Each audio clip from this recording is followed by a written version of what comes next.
এই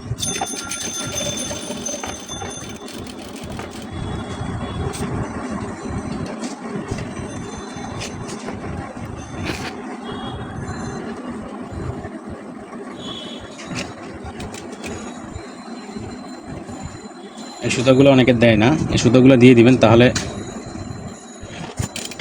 কোনাগুলো সুন্দর উঠবে।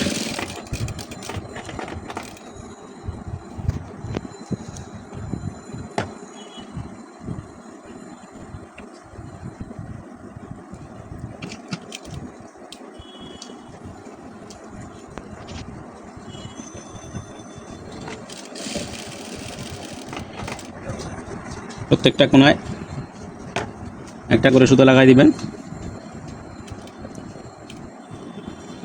অবশ্যই খুব সুন্দর হবে কোনাগুলো।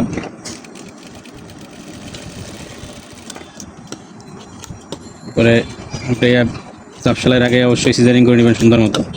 অনেকে সিজারিং করে না, ভিতরে তলামুচি হয়ে থাকে, এগুলো ফিনিশিং সুন্দর হয় না। আর যাই হোক, আর এখানে বক্রমের বাইরে কাপড় রাখবেন, অনেকে পুরোটাই বক্রম দিয়ে দেয়, দেখে শক্ত হয়ে যায়। হ্যাঁ, যখন সেলাই দিয়ে ডাবল ফোল্ড হয়, সে ফোল্ডের সময় শক্ত হয়ে যায়। এই সুতোগুলো লাগানোর কারণে এখন আর এই যে সময় বেঁচে যাবে। অনেকে আছে যে সুই দিয়ে বা সিজারের মাথা দিয়ে এভাবে খুঁচিয়ে খুঁচিয়ে কোনাগুলি করে, এখন এই যে সুতো দিয়ে টান দিলে একদম 100% কোনা উঠে গেছে। এবার উপরে চাপ সেলাইটা দিয়ে নিব।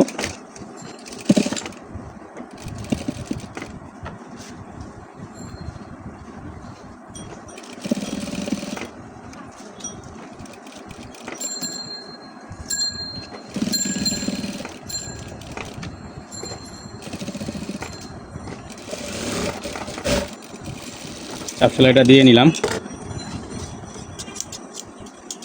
সুতোগুলো আয়রনের পরে টেনে বের করে ফেললেই হয়। একদম বরাবর সিজারিং করে নিলাম। এবার পকেটের উপরে লাগিয়ে ফেলবো।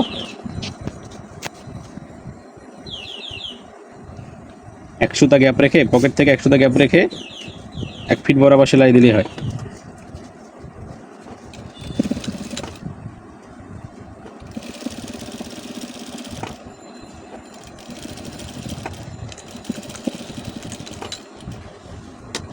একটু নিখুঁতভাবে ব্যাগস্টিক দিয়ে নিতে হবে। জর্জি গাছের সৌন্দর্য হচ্ছে সুতা কাটার ভিতরে সুতা কাটতে হবে। আর এই কোনাগুলো একটু আগ থেকে কেটে নিলে সাইড থেকে কোনাগুলো বের হবে না।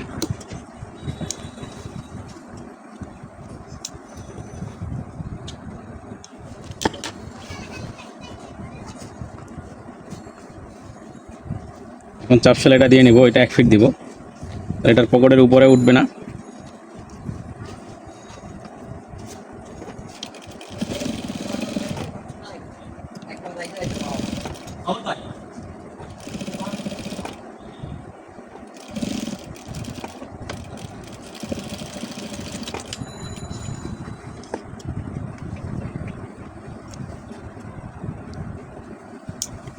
এই যে